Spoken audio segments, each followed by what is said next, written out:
Hey everybody, it's Scott from Bonefish Sailing, and in honor of Halloween, I'm going to give you a little spooky video.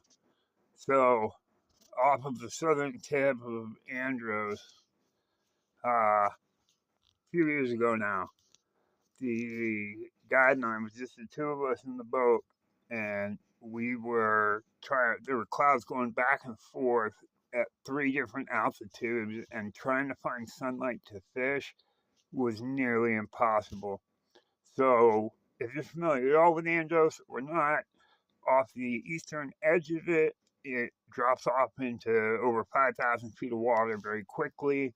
But right off the south tip of South Andros, where the island ends, there's a deep hole there. And we ran over that in a 17-foot flatboat. And I hear the guide all of a sudden say, "What in the something is that?"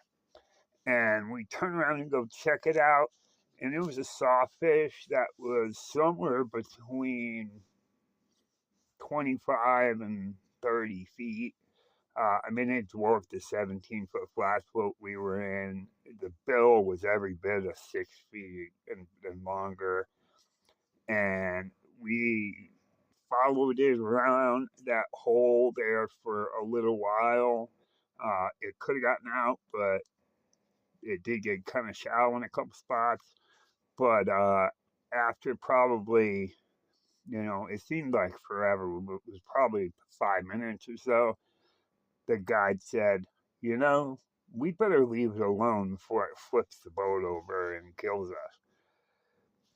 So we left, and I had a GoPro and had a cell phone, and I didn't take pictures.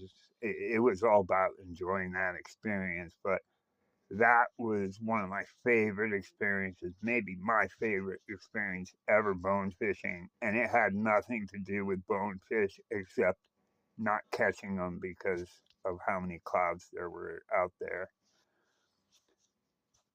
I'll share another story sometime about being rod tip length from a bonefish that was 27, 28 pounds, similar poundage to the length of that sawfish that was in water so skinny that it's not just dorsal fin, but part of his back was coming out of the water.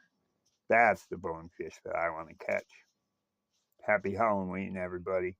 Please like and subscribe, and I'll keep posting more bonefish stuff.